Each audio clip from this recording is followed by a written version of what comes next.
Hello students, कैसे हैं आप। Welcome to my YouTube channel physics style.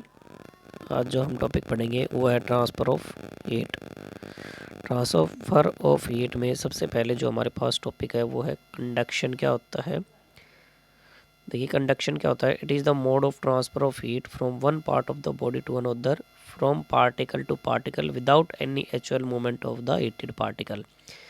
यानी इसमें क्या होता है कि ये जो हीट ट्रांसफ़र का एक मोड होता है जिसमें जो एक पार्ट से दूसरे पार्ट में, जो बॉडी का एक पार्ट होता है उससे दूसरे पार्ट में जो पार्टिकल होते हैं वो मूवमेंट करते हैं। यानी वहाँ से जो क्या करते हैं, बिना किसी actually movement of the heated particle के। यानी आपने जैसे हमारे यहाँ पर ऐसे आग जला रखी है आपने, और यहाँ पर आपने कोई भी एक रोड ले रखी है लोहे की, तो यहाँ से जो पार्टिकल होंगे तो ये रोड यहाँ गर्म होगी तो धीरे धीरे धीरे यहाँ गर्म हो जाएगी। यानी एक बॉडी पार्ट से दूसरे बॉडी पार्ट में हीट का ट्रांसफ़र होना, यही कंडक्शन कहलाता है। ठीक है। दूसरा देखिए इसमें कन्वेक्शन होता है। कन्वेक्शन क्या होता है, it is the mode of transfer of heat from one part of the medium to another by the actual movement of the heating particle of the medium. इसमें क्या होता है कि एक्चुअल में जो पार्टिकल होते हैं वो मूवमेंट करते हैं एक पार्ट से दूसरे पार्ट में। यानी मीडियम जो होता है उसका ट्रांसफ़र ऑफ हीट का दूसरे बॉडी तक, वो हीटी जो पार्टिकल होते हैं वो एक्चुअल में मूवमेंट करते हैं वहाँ पर। जैसे कि यहाँ ऐसे आग जला रखी थी आपने, और यहाँ पर क्या होता है कि जो पार्टिकल होते हैं वो कैसे चलते हैं। यहाँ पर आपने ऐसे हाथ यहाँ रख रखा है, आपका हाथ यहाँ है, तो यहाँ के जो पार्टिकल होंगे वो यहाँ जाएंगे। ऐसे मूवमेंट, एक्चुअली मूवमेंट हो रहा है और आपके हाथ गर्म हो जाएंगे। ठीक है, ये होता है कन्वेक्शन।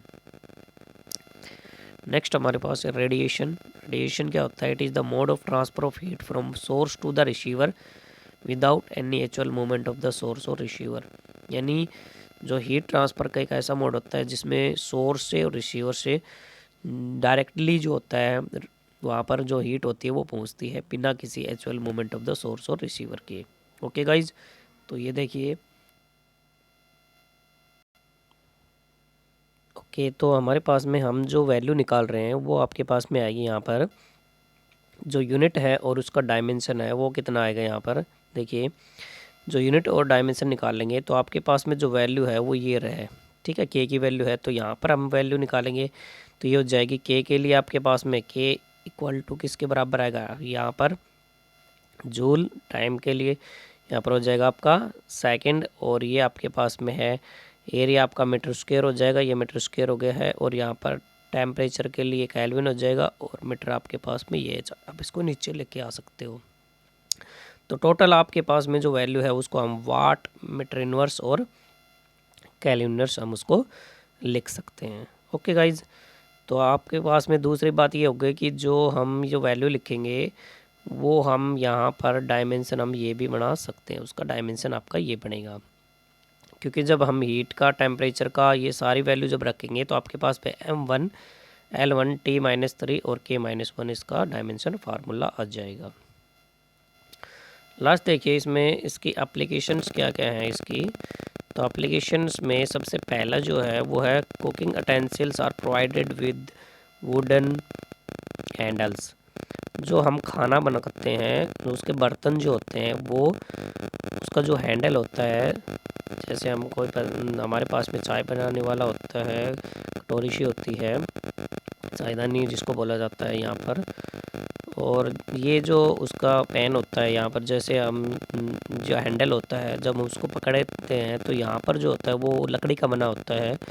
वो इसलिए बनाया जाता है क्योंकि जो हीट होती है यहाँ से निकल के और जब यहाँ जाती है तो लकड़ी होती है, बैड कंडक्टर होती है। इसके कारण से जो आपके हाथ होंगे वो उससे नहीं जलेंगे, गर्म नहीं होंगे। ठीक है, उससे कोई आपको नुकसान नहीं होगा।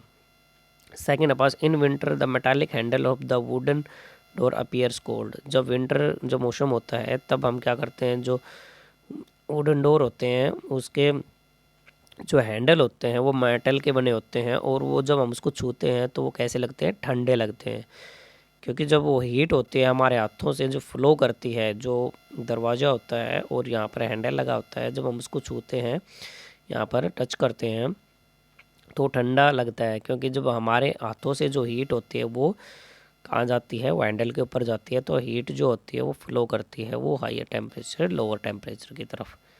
ओके, दूसरी बात हमारे पास ये है, नेक्स्ट पॉइंट, 2 थिन ब्लैंकेट और वार्मर देन द 1 ब्लैंकेट। जो 2 कंबल होते हैं वो एक कंबल से ज़्यादा क्या करते हैं, गर्म करते हैं। जो 3 पतले 2 कंबल होते हैं वो एक मोटे कंबल से ज़्यादा गर्म रखते हैं चीज़ को, या खुद जैसे कि इसमें ये होता है, क्योंकि जब जो 2 लेयर होती है ना, यहाँ पर एक कंबल है आपका, दूसरा कंबल यहाँ पर है, तो इसके बीच में क्या होती है, हवा होती है यहाँ पर, ठीक है। और हवा किसका काम करती है, वो इन दोनों के बीच में जो यहाँ पर हीट होती है उसको निकलने नहीं देती है, ठीक है।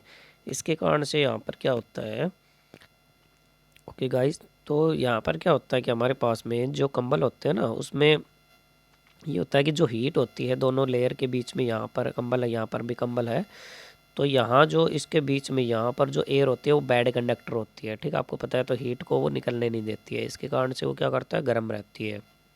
दूसरा पॉइंट ये है कि in winter birds often swell their feathers. जो पक्षी होता है वो क्या करता है, अपने पंखों को फैला के फिर क्या करता है, वो बैठता है विंटर के मौसम में। तो यहाँ पर क्या होता है कि जब सर्दियाँ होती हैं तो अपने पंखों को फैला के बैठता है, जैसे होता है, तो उसमें क्या होता है कि जो हीट होती है उसके शरीर से, जो हीट होती है वो बाहर नहीं निकलती, इसके कारण से वो गर्म रहती है। लास्ट पॉइंट ये है कि ice pocket is in Ghani bags और द साडस्ट। ये जो होता है कि जो आइस जो होती है ना, उसको हम गनी बैग्स या फिर जो साडस्ट होते हैं, बोरी वगैरह होती है, कहने का मतलब ये है, उसमें हम बर्फ़ को क्या करते हैं, वहाँ रखते हैं, ठीक है। अब उसमें ये होता है कि जब हम बर्फ़ को रखते हैं तो जो बोरी होती है उसके अंदर छिद्र होते हैं, ठीक है। तो जो छिद्र होते हैं उसके अंदर हवा भरी होती है। अब जो हवा होती है आपको पता है कि बैड कंडक्टर होती है, अब वो हीट को निकलने नहीं देती है वहाँ पर। तो जब हीट को निकलने नहीं देती है तो इसके कारण से वो बर्फ़ होती है वो पिघलती नहीं है जल्दी से, ठीक है। इसके कारण से हम उसको, जो बोरी वगैरह होती है उसके अंदर हम आइस को रखते हैं, ठीक है। ओके गाइस, तो ये थे जो एप्लीकेशंस थी आपकी थर्मल कंडक्टिविटी की। Okay guys, thank you, have a nice day and be happy.